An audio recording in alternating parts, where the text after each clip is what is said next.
friends. Let's continue on with A Boy Called Bat. We left off with Dad picking up Janie and Bat for the weekend. It's his weekend every other Friday.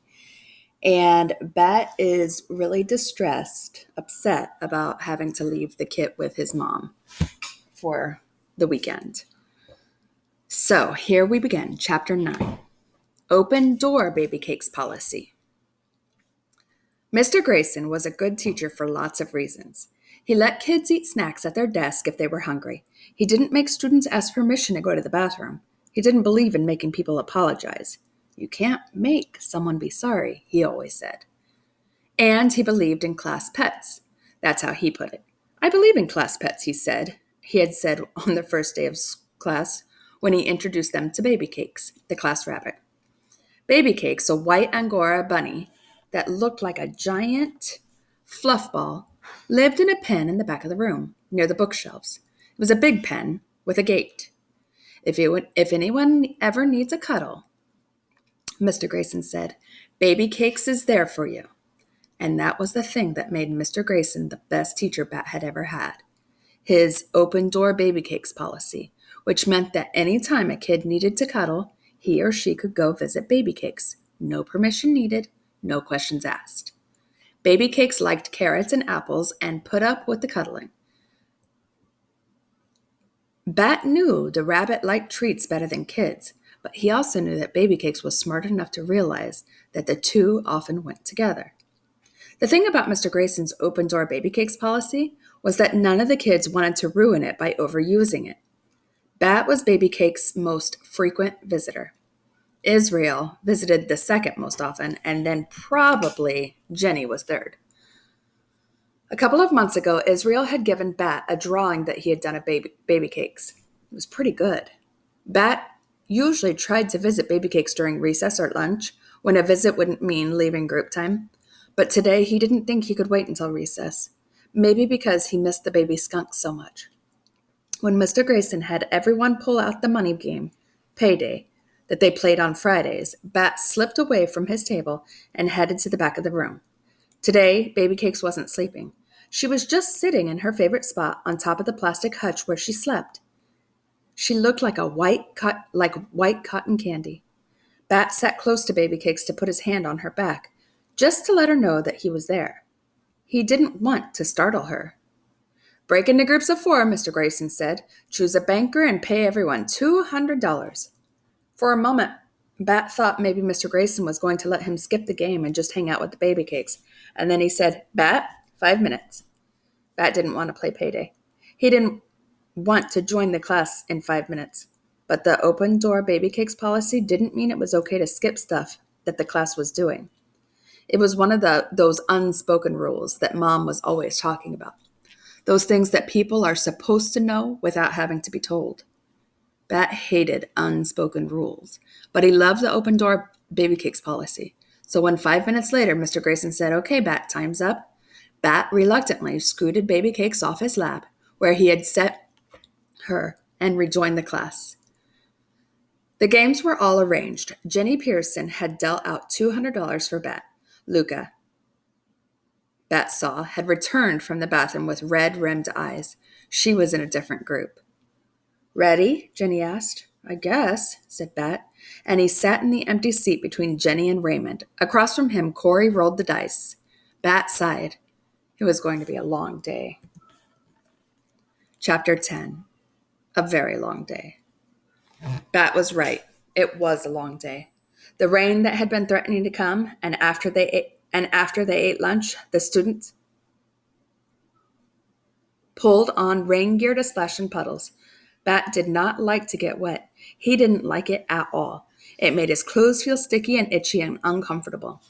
Mr. Grayson knew that Bat didn't like to get wet, so even though the Saw Wet School philosophy said that students should go outside, rain or shine or snow, he asked Bat, would you like to spend recess helping me clean Baby Cake's enclosure?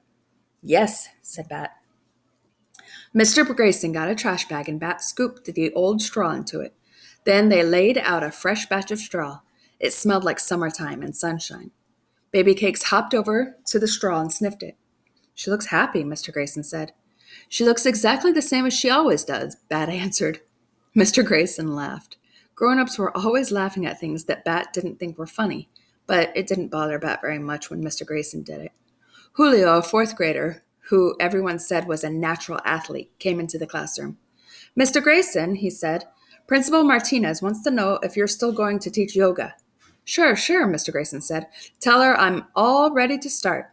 Then he said, Julio, I think you've grown a foot since the last time I saw you.